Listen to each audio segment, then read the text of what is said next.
Good morning. ये class 9 के लिए लेक्चर रिकॉर्ड कर रहे हैं, ठीक है। और क्लास 9 में इससे पहले वाले लेक्चर्स में मैंने वर्क एनर्जी पावर चैप्टर खत्म कर दिया है, ठीक है। मैंने कुछ क्वेश्चन दिया था, क्वेश्चन इजी थे, मुझे को लगता है किसको डाउट हुआ होगा। क्वेश्चन मैंने इससे पहले लेक्चर में कराए थे। तो वर्क एनर्जी पावर का जो चैप्टर है वो खत्म हो गया है। अब मैंने कुछ सजेशंस मांगे थे कि आपको नेक्स्ट चैप्टर क्या पढ़ना है, तो कुछ लोगों ने मुझे ग्रेविटेशन सजेस्ट किया है। अब ग्रेविटेशन सजेस्ट किया है तो इसलिए क्या करते हैं, ग्रेविटेशन स्टार्ट कर देते हैं। ग्रेविटेशन, ठीक है। अब ग्रेविटेशन क्या होता है, तो इतना जान लो कि अगर ग्रेविटेशन नहीं होता अगर ग्रेविटेशन, तो धरती पे खड़े नहीं हो पाते। धरती पे खड़े होके ये जो बातचीत चल रही है अपनी, वो नहीं हो पाती, ठीक है। हर कुछ आसमान में या हर कुछ हवा में तैरता हुआ दिखता तुमको। अब हवा में तैरता हुआ बस इसलिए नहीं दिख रहा क्योंकि एक फोर्स होता है जिसको हम क्या बोलेंगे, ग्रेविटेशन, ठीक है।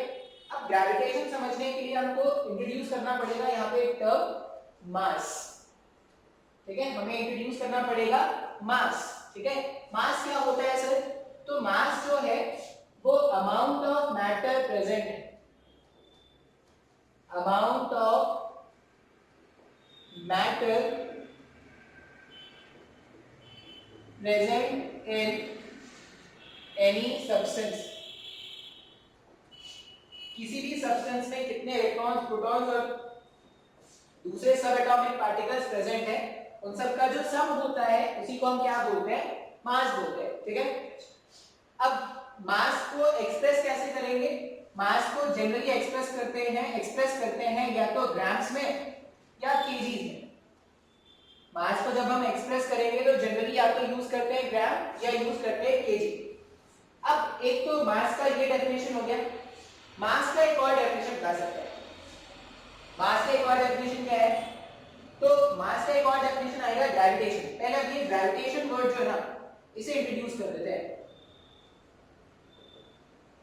ग्रेविटेशन में होता है any two object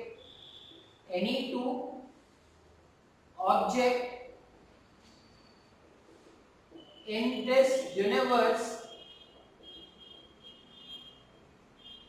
any two object in this universe, bracket में लिख लेंगे having some mass. Any two object in this universe attract each other. इस पूरे यूनिवर्स में कोई भी दो ऑब्जेक्ट कंसीडर कर लो, वो दोनों ऑब्जेक्ट एक दूसरे को अट्रैक्ट कर रहे हैं। Any two object in this universe attract each other. The force of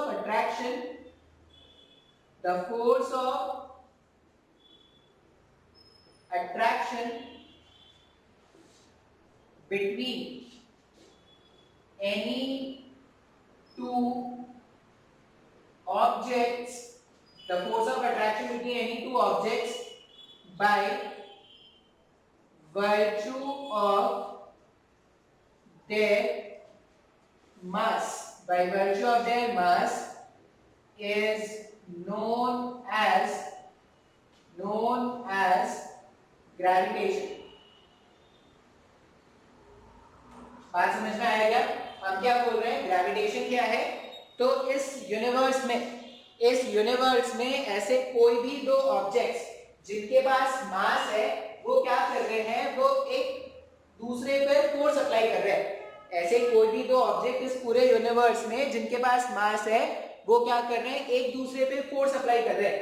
अब ये जो फोर्स, जो एक मास दूसरे मास पर अप्लाई करता है, इस फोर्स को ही हम क्या बोलते हैं, फोर्स ऑफ ग्रेविटेशन, ठीक है।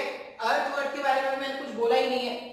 ऐसा नहीं सोचेंगे ग्रेविटेशन सिर्फ अर्थ में, बहुत लोगों को लगता है सिर्फ ग्रेविटेशन मतलब अर्थ। अरे ग्रेविटेशन मतलब अर्थ के बाहर भी दुनिया है भाई, ठीक है। अर्थ तो है वो एक सोलर सिस्टम, हमारा जो सोलर सिस्टम है अर्थ उसका एक प्लैनेट है सर। अर्थ के बाहर भी दुनिया है, प्लैनेट्स के बाहर भी दुनिया है, गैलेक्सीज के बाहर भी दुनिया है। इन सबको मिला के यूनिवर्स बोलते हैं। अब इस पूरे यूनिवर्स में मतलब एक पार्टिकल मान लो गैलेक्सी 1 में रखा हुआ है और दूसरा पार्टिकल मान लो गैलेक्सी 2, अभी गैलेक्सी 1 गैलेक्सी 2 मॉल के नाम नहीं है भाई साहब, ठीक है। मान लो एक पार्टिकल किसी फर्स्ट वाले गैलेक्सी में रखा हुआ है और दूसरा पार्टिकल किसी दूसरे वाले गैलेक्सी में रखा हुआ है, उन दोनों मासेस के बीच में एक फोर्स ऑफ अट्रैक्शन होता है, उन दोनों मासेस के बीच में एक फोर्स ऑफ अट्रैक्शन होता है।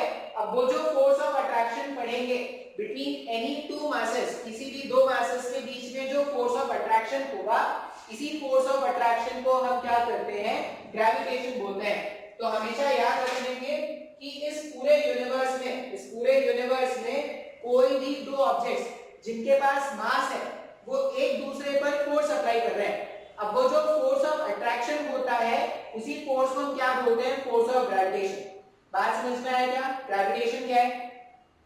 इस पूरे यूनिवर्स में, यही स्टेटमेंट याद रख लेना, इस पूरे यूनिवर्स में कोई भी ऐसे दो ऑब्जेक्ट्स जिनके पास मास है वो एक दूसरे पर फोर्स अप्लाई कर रहे हैं। अब वो जो फोर्स है जो ऑब्जेक्ट दूसरे पर अप्लाई कर रहा है उसी को हम क्या बोलेंगे, फोर्स ऑफ ग्रेविटेशन। बात समझ में आया है क्या? हाँ।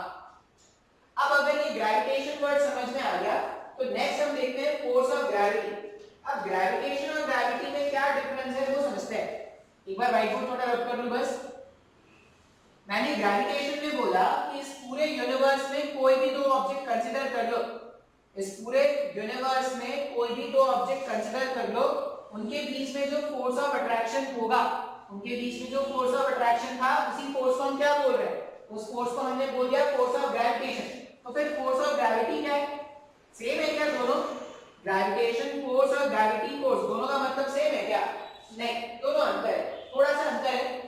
बात करते हैं फोर्स ऑफ ग्रेविटी, ठीक है। बोलते हैं ना बात की गहराई को समझो, तो बात की ग्रेविटी को समझो, मैटर की, understand the gravity of the matter, ऐसा इंग्लिश में भी यूज करते हैं, ठीक है। बात की गहराई को समझो तो बोलते हैं कि understand the gravity of this matter. इसका मतलब है डेप्थ समझो, बातों की डेप्थ को समझो। इसलिए बोलता हूं फिजिक्स पढ़ो, इंग्लिश अच्छा हो जाएगा तुम्हारा।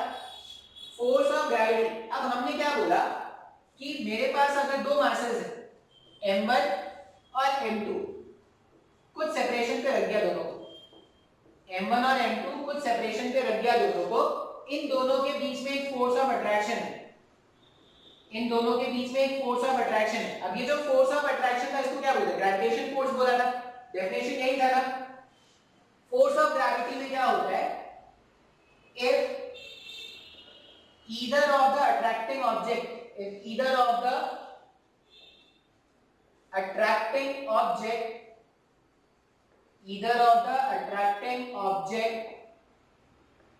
is earth, force of gravitation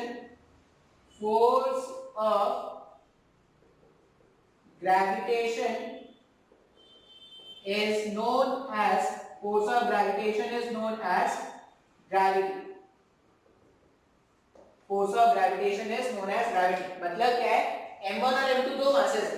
अब m1 m2 में से मान लो एक मास अर्थ हो जाए, और दूसरा मास कोई और हो जाए, तो इन दोनों के बीच में जो फोर्स ऑफ ग्रेविटेशन होता है उसको एक अलग सा नाम दे दिया गया है, ग्रेविटी। क्लियर है क्या? तो ग्रेविटेशन वर्ड क्या है, ग्रेविटी वर्ड क्या है, दोनों में डिफरेंस समझ में आ रहा है? ग्रेविटेशन वर्ड ज्यादा जनरलाइज्ड वर्ड है, दो मासेस के बीच में जो फोर्स ऑफ अट्रैक्शन है that is known as force of gravitation. और दो मासेस में से अगर एक मास अर्थ हो जाए तो उनके बीच में जो फोर्स ऑफ अट्रैक्शन होगा that is known as force of gravity. बात समझ में आया है क्या? बिल्कुल सच। अगर इतना समझ में आया है तो ये नोट कर लेंगे। अब इस ग्रेविटेशन फोर्स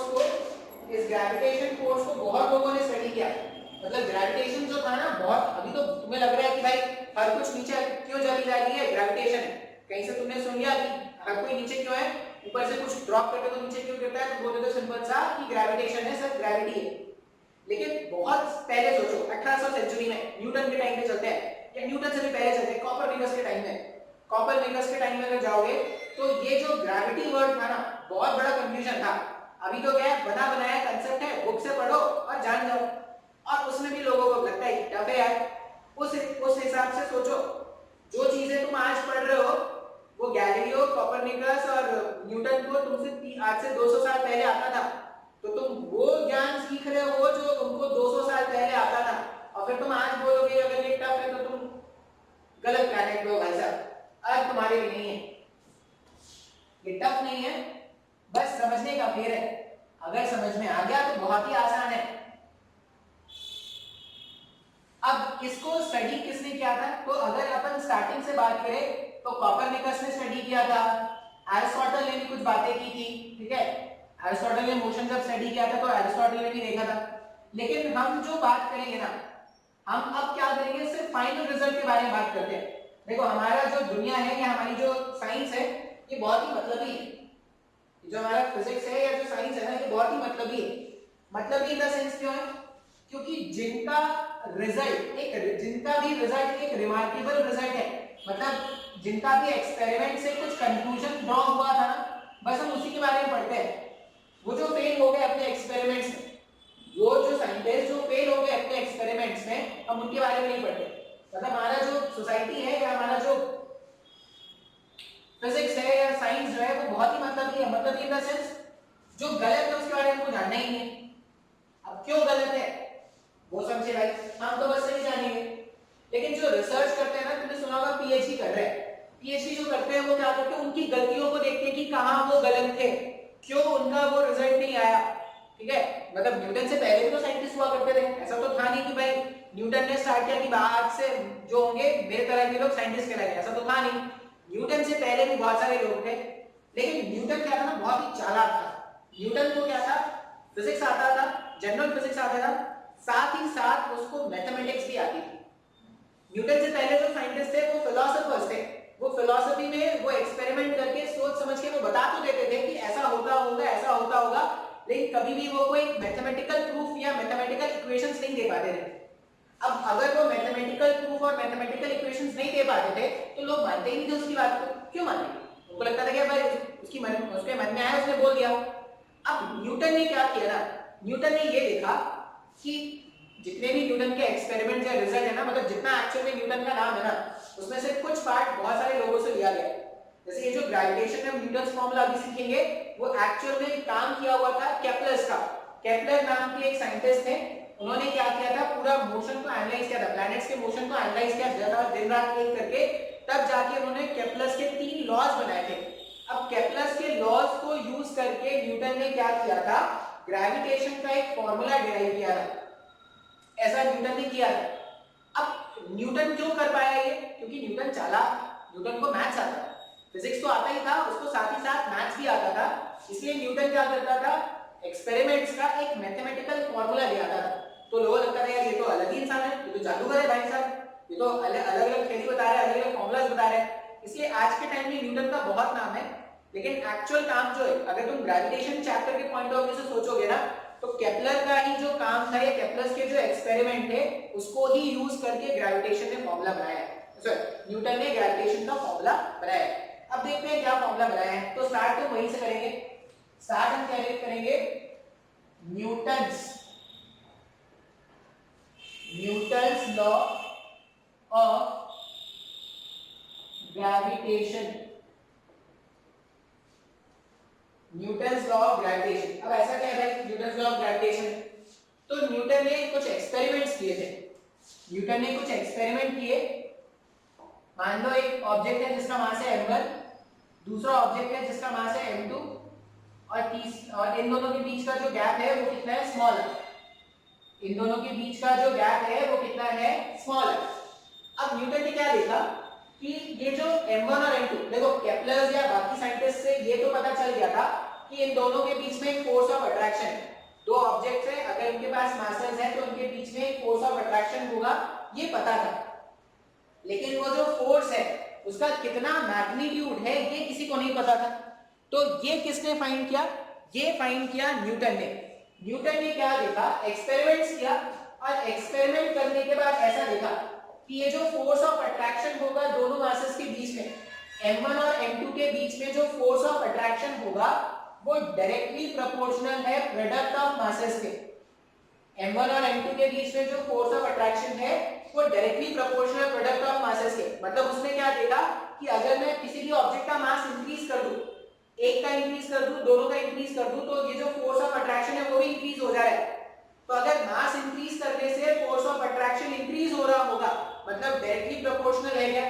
मास चेंज करो, फोर्स भी क्या हो जाएगा? चेंज हो जाएगा। मास इंक्रीज करने से अगर फोर्स इंक्रीज होता है तो हम क्या बोलते हैं? वो कैसे प्रोपोर्शनल है? Directly proportional.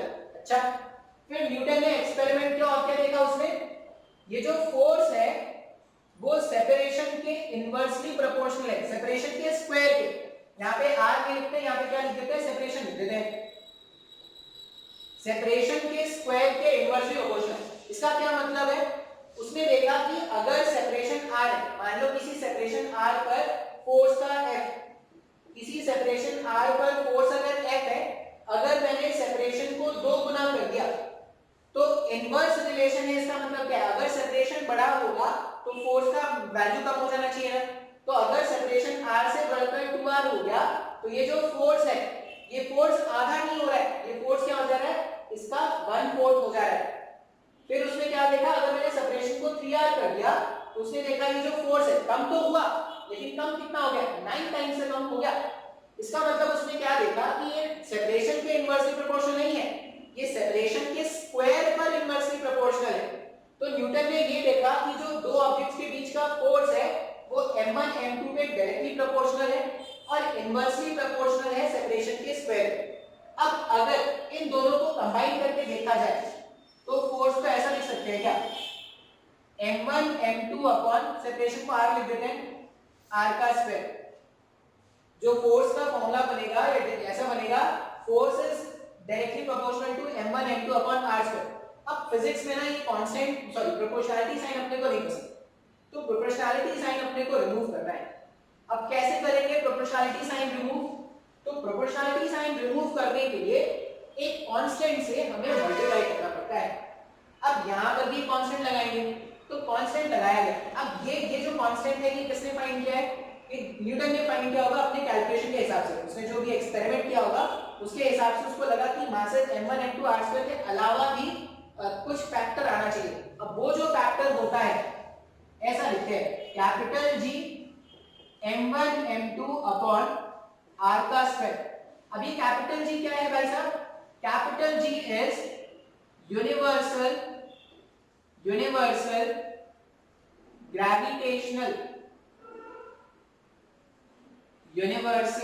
Gravitational constant.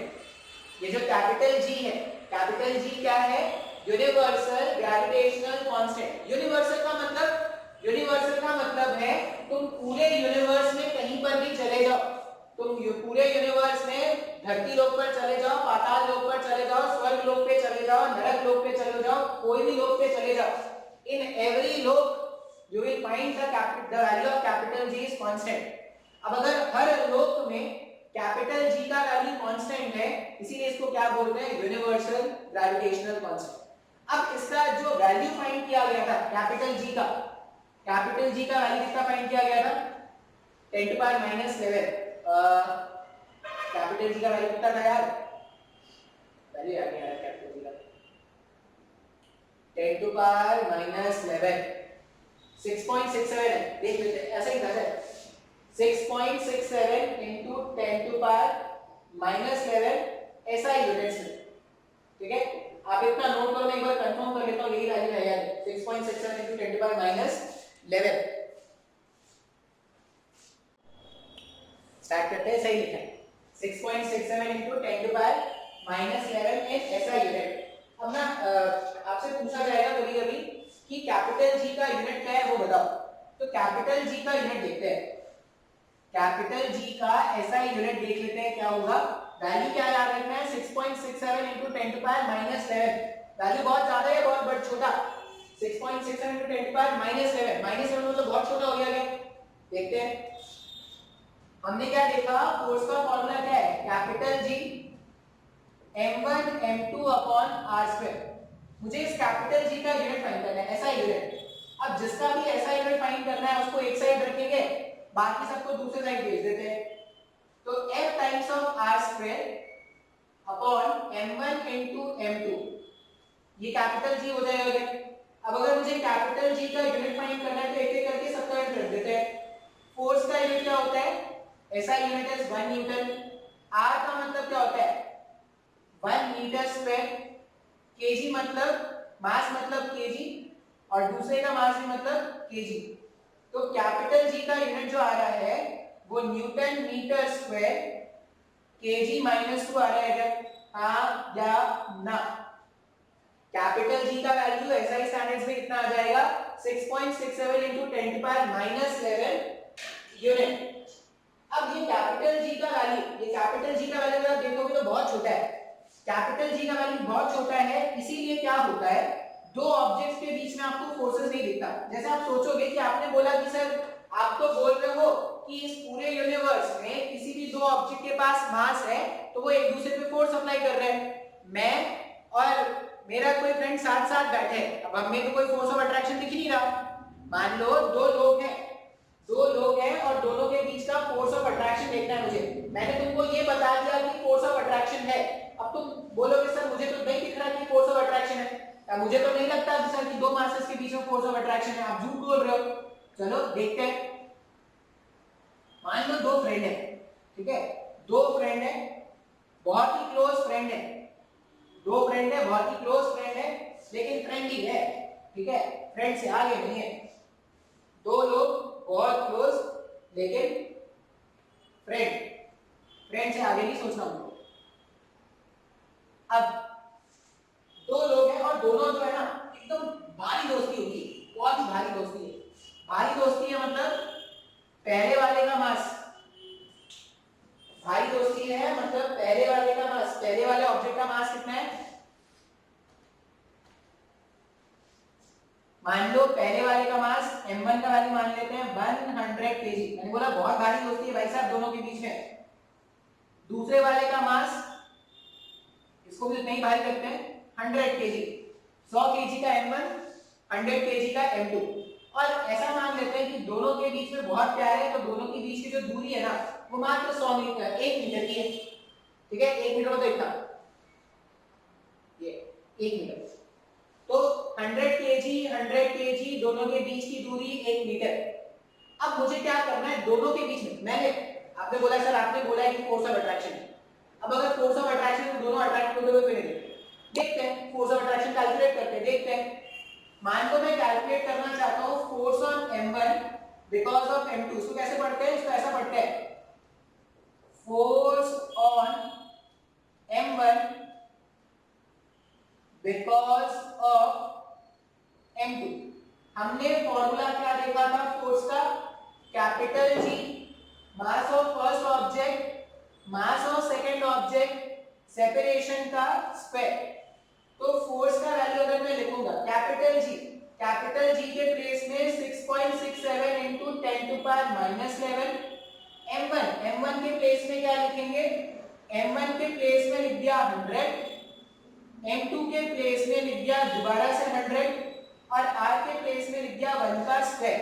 इसको थोड़ा सिंपलीफाई कर लेते हैं, f कितना आ जाएगा 6.67 को एज इट इज रहने दो, और पावर का टर्म कितना हो जाएगा, यहाँ पे 10 to power minus 11 और 1 2 3 4 ये प्लस 4 हो गया, 1 को लिखने का जरूरत नहीं है, तो फोर्स मेरे पास आ रहा है 6.67 into 10 to power minus 7 Newton. अब ये बहुत बड़ा फोर्स आया है बहुत छोटा फोर्स आया है, 10 to power minus 7 का मतलब है जो वैल्यू आया है उसको 10 to power 7 या 7 टाइम्स उसे डिवाइड करना है, तो सॉल्व करने के लिए वैल्यू बहुत छोटा आएगा।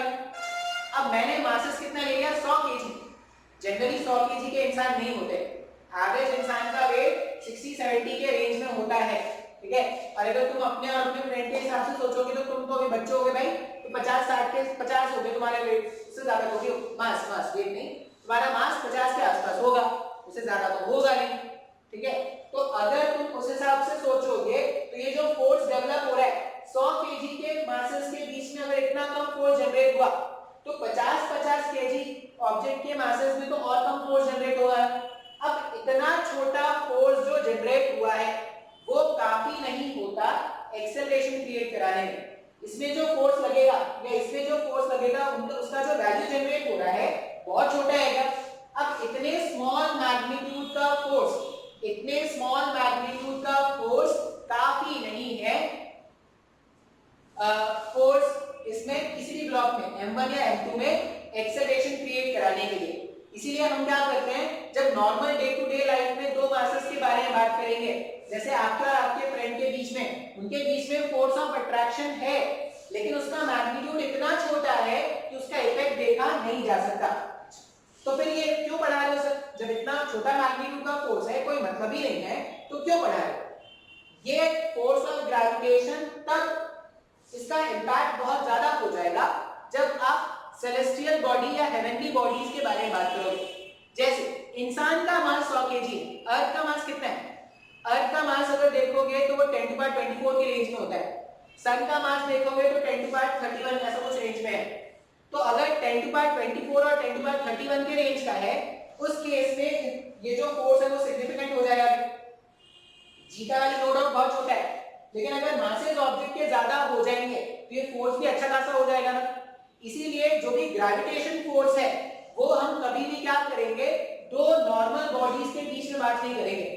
हम ग्रेविटेशन फोर्स हेवनली बॉडीज के बीच में बात करेंगे या एक हेवनली बॉडी, जनरली हम अर्थ और एक इंसान के ऊपर बात करेंगे।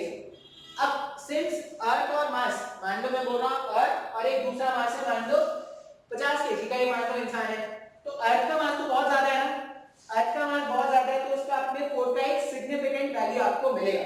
बात समझ में आ रहा है? तो ग्रेविटेशन क्या होता है, ग्रेविटी क्या होता है, कैलकुलेट कैसे करना है, ये सब अपने अपन को न्यूटन फॉर्मूला से पता चल जाएगा।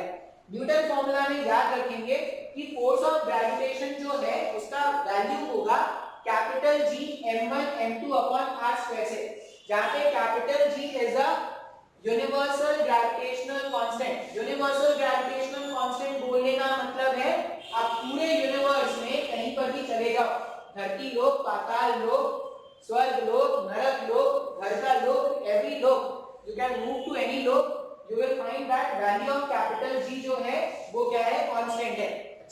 फिर और क्या याद रखना है, दो मासेस, दो एक जैसे मासेस या तो इंसानों के बीच में फोर्स ऑफ ग्रेविटेशन सिग्निफिकेंट क्यों नहीं है? क्योंकि उनके मासेस जनरली बहुत कम होते हैं कैपिटल G के वैल्यू के सामने। तो कैपिटल G से जब उसको मल्टीप्लाई करोगे तो जो इफेक्ट बनता है वो बहुत छोटा हो जाता है। इसलिए ग्रेविटेशनल फोर्स हम क्या करते हैं, सिर्फ हेवनली बॉडीज के बारे में बात करते हैं। ठीक है, चलो आज इतना ही रहने देते हैं, नेक्स्ट क्लास में देखेंगे।